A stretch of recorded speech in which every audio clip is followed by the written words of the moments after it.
मुख्यमंत्री नीतीश कुमार ने मधुबनी जिला के झंझारपुर प्रखंड स्थित मेहत चौक के समीप कमला बलान तटबंध के ऊंचीकरण, सुदृढ़ीकरण एवं पक्कीकरण कार्य का निरीक्षण किया। इसके पश्चात मुख्यमंत्री ने मधुबनी के अररिया संग्राम झंझारपुर में मिथिला हाट का शिलापट्ट का अनावरण कर एवं फीता काटकर लोकार्पण किया। मिथिला हाट के लोकार्पण के पश्चात उन्होंने दीप प्रज्वलित कर मुख्यमंत्री उद्यमी मेला का उद्घाटन किया। साथ ही उन्होंने जल जीवन हरियाली अभियान के तहत बरकी पोखर के कराए गए सौंदर्यीकरण कार्य का जायजा लिया। मुख्यमंत्री नीतीश कुमार ने मधुबनी जिले के झंझारपुर प्रखंड स्थित मेहत चौक के समीप कमला बलान तटबंध के ऊंचीकरण, सुदृढ़ीकरण एवं पक्कीकरण कार्य का निरीक्षण किया। निरीक्षण के क्रम में सचिव जल संसाधन विभाग संजय कुमार अग्रवाल ने satellite imagery of Kamla Balan river के माध्यम से प्रवाह क्षेत्र एवं प्रभावित इलाकों के विषय में मुख्यमंत्री को विस्तृत जानकारी दी।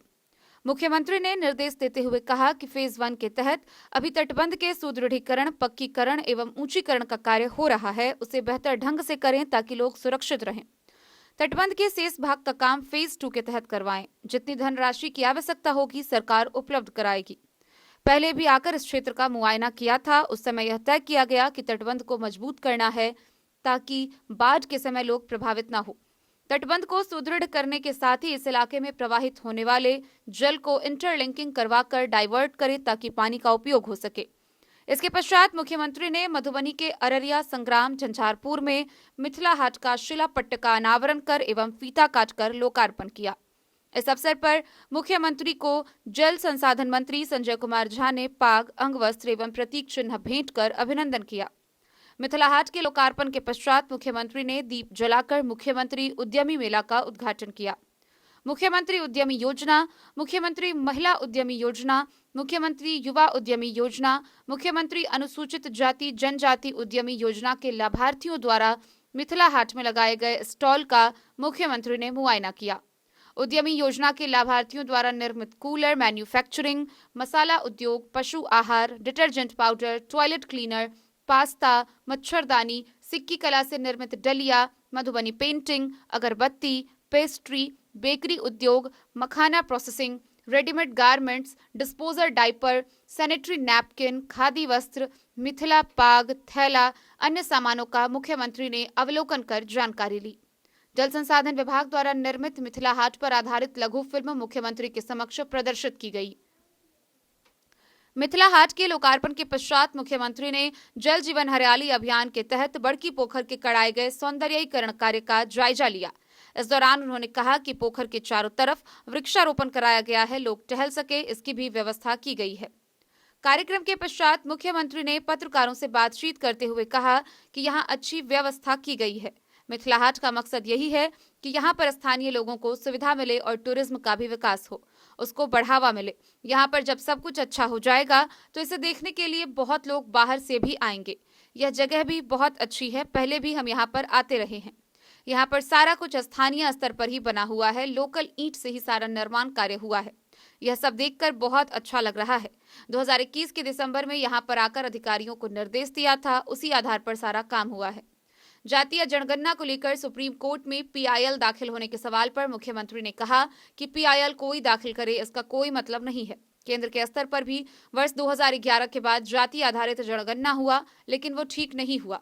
वह चाहते थे कि पूरे देश में जाति आधारित जनगणना हो, लेकिन केंद्र इसके लिए तैयार नहीं हुआ और राज्य को अपना करना है तो करे, जिसकी वजह से जाति आधारित गणना करने का अधिकार केंद्र के पास ही है। जाति आधारित गणना से सबकी आर्थिक स्थिति का भी पता चलेगा। हर चीज की जानकारी ले रहे हैं, सर्वे करवा रहे हैं। इससे यह भी पता चलेगा कि बाहर में कितने लोग रह रहे हैं, काम क्या कर रहे हैं। कोरोना के दौरान 20 से 25 लाख लोग यहाँ आए। अब ये बात समझ के पड़े है कि कोई पीआईएल दाखिल कर रहा है। यह काम सबके हित में है। लोगों की गिनती के साथ ही हर परिवार की आर्थिक स्थिति का भी पता लगाया जा रहा है, चाहे वे कोई भी जाति के हो या फिर किसी भी धर्म के हो। सबके परिवार की आर्थिक स्थिति का लोग पता लगवा रहे हैं। केंद्र के स्तर पर यह काम पहले भी हुआ है, लेकिन वो ठीक से नहीं कर पाए। केंद्र यह काम पूरे देश में करवा चुका है। अलग अलग राज्यों में कुछ हद तक इसे करवाया गया है, लेकिन बहुत ही बढ़िया ढंग से बिहार यह काम करवा रहा है। यहाँ पर केवल लोगों की गिनती नहीं होगी, बल्कि उनकी आर्थिक स्थिति का भी पता लगाया जाएगा। तो एक एक चीज़ का जायजा, यहाँ का कितना लोग बाहर रह रहा है, तो एक एक चीज़ का देखेगा ना, कि परिवार को जाकर के देखेगा कि भाई कोई बताएगा तो वो कहाँ रहते हैं, तो ये भी पता चलेगा ना कि हमारे यहाँ के कितने लोग बाहर रह रहे हैं। वैसे तो आपको पता है ना, हम लोगों को आइडिया तो है कि 1 करोड़ आदमी बाहर जाता है कम से कम, तो पूरा एक एक चीज़ का ना आइडिया होगा कि हम लोगों का आदमी बाहर क्या रहता है, काम क्या करता है। और पिछली बार जो कोरोना का दौर आया था, आपको पता चला किस तरह से 25-30 लाख लोगों को बाहर से आना पड़ा, क्योंकि वहाँ पर तो काम करते हैं, उनको रहने का कोई जगह नहीं था, तो हम लोगों ने उनके लिए तो व्यवस्था भी की। अकाउंट पे तो पैसा एक अलग बात है, अकाउंट पे पैसा भी दिया, सब कुछ किया, लेकिन हम कह रहे हैं कि एक एक चीज़ का पूरा सर्वेक्षण करके जो इसका जानकारी हो जाएगा, तो उससे सरकार की तरफ से जो करना, हम तो बार बार कह रहे हैं सब कुछ आ जाएगा, तो हम लोग तो अपनी तरफ से पूरा मामला केंद्र सरकार को भी भेज देंगे कि हम लोगों ने किस तरह से करवाया, क्या क्या कहाँ स्थिति है, और यहाँ से राज्य सरकार की तरफ से जो हम लोगों के लिए उचित काम होगा, जरूरी काम होगा, वो हम लोग करेंगे। लेकिन इसके लिए कोई हमको आश्चर्य लगा है, आज ही हम देखे कि कोई अर्थ नहीं, इससे किसी को ऐतराज किस बात का, हमको तो समझ ही में नहीं आती है सर। जब आप पिछड़ों को आरक्षण देने की बात, निकाय चुनाव की बात हो या जातिगत जनगणना मामला कोर्ट में लेते हैं, आखिर इसकी वजह क्या है? अरे भाई अब बताइए, ये कोई मतलब है? हम तो सब की गिनती करवा रहे हैं, सबकी आर्थिक स्थिति को देख रहे हैं, और जहाँ तक सवाल उस सब चीज़ का है, तो सब तो पहले से भी है ना, आप जानते ही ना, हम लोगों ने तो सपोर्ट ही नहीं किया है जी। तो जो अपर कास्ट जो माना जाता है, उसका भी तो 10% का है ना, उसमें जो गरीबी है उसी का तो ऑलरेडी है वहाँ।